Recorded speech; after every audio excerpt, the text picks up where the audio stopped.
A city built on water became the richest empire of the medieval world.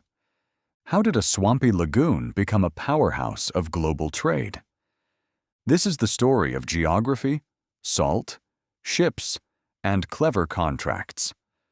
A tale of monopolies, daring merchants, and a navy that ruled the seas. But what secret let a tiny lagoon outmaneuver mighty empires? The answer begins with location, at the top of the Adriatic Sea. Here, sea roads from the east met the roads of Europe. Venice sat perfectly between the Middle East and the European market. It became the essential middleman for the world's richest goods.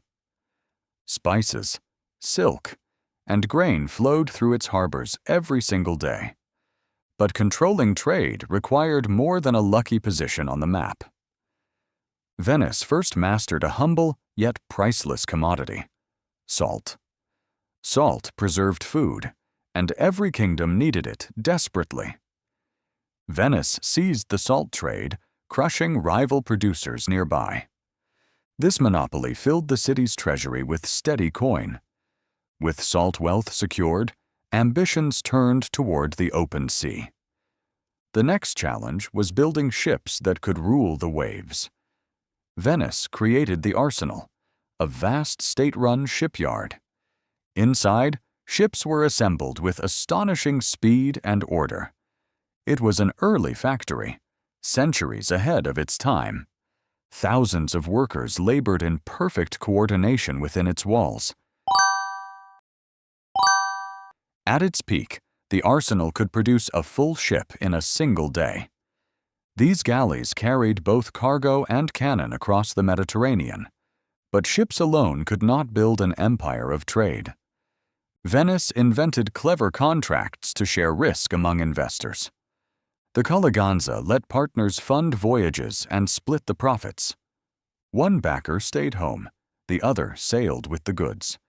If disaster struck, no single man lost everything. This spread risk and encouraged bold new ventures. Ordinary citizens could now invest in distant, profitable trade. Wealth from trade demanded protection on dangerous, pirate-filled waters. Venice organized merchant fleets that sailed together for safety. These convoys, called mude, followed fixed routes and schedules. The state itself controlled the timing and destinations of voyages.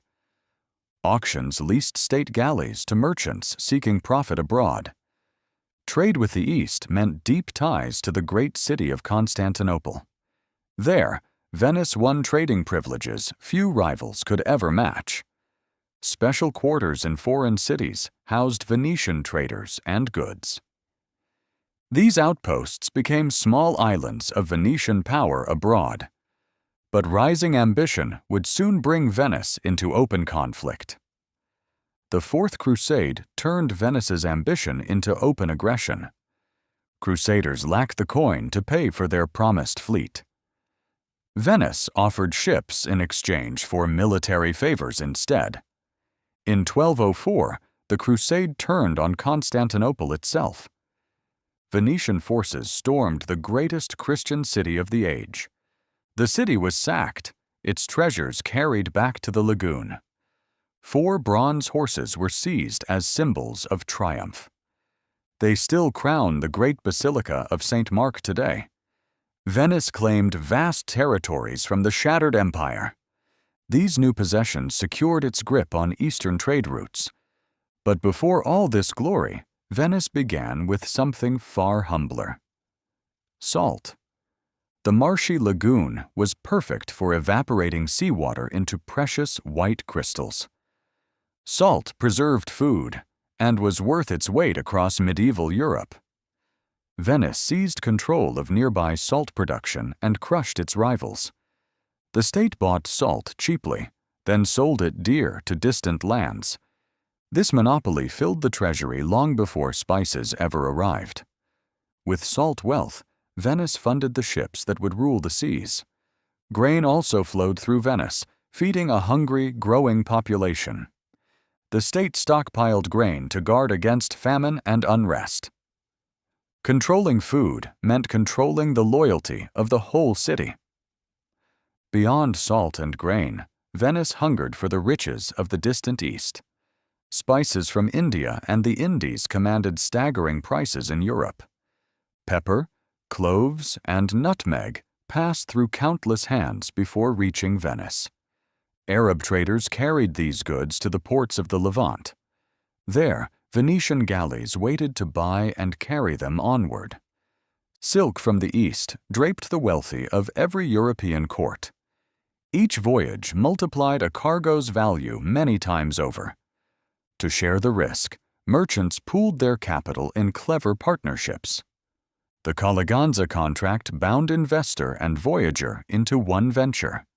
One stayed home with money, the other braved the sea for profit.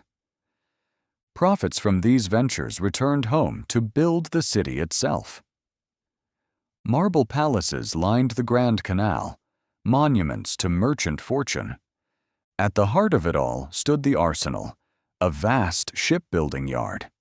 Here workers assembled galleys with astonishing speed and order. Ships moved along channels as each crew added its own part. It was an early assembly line, centuries before the machine age. This industrial power let Venice arm fleets faster than any rival. Merchant convoys sailed under state protection against pirates. The state auctioned voyages, choosing captains and setting routes. Order and regulation made Venetian trade uniquely reliable. The Doge presided over this commercial empire, yet his power was carefully checked by councils. Wealthy merchant families elected leaders, binding trade and politics tightly together.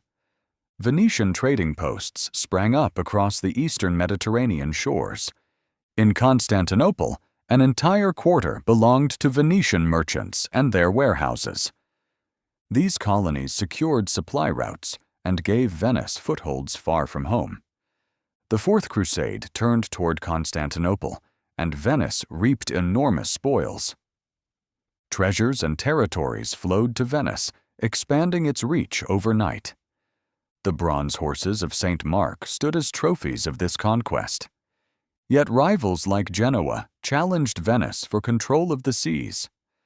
Fierce naval wars raged for generations over trade dominance. Venice's true weapon was not the sword, but the treaty written on its own terms. When empires needed Venetian ships and gold, the Republic named its price. It granted loans to desperate rulers, then demanded trade privileges in return. By controlling the seas, Venice could blockade any port that refused its terms. Emperors granted tax exemptions to keep Venetian grain and gold flowing. The Republic played rival powers against each other, always gaining the advantage. This was the ruthless move, making kings dependent on Venice to survive. So they knelt, signing deals that enriched Venice above all others. For centuries, this cunning kept the Republic the master of Mediterranean trade. Tiny Venice ruled empires not by size, but by the deals it dared to write.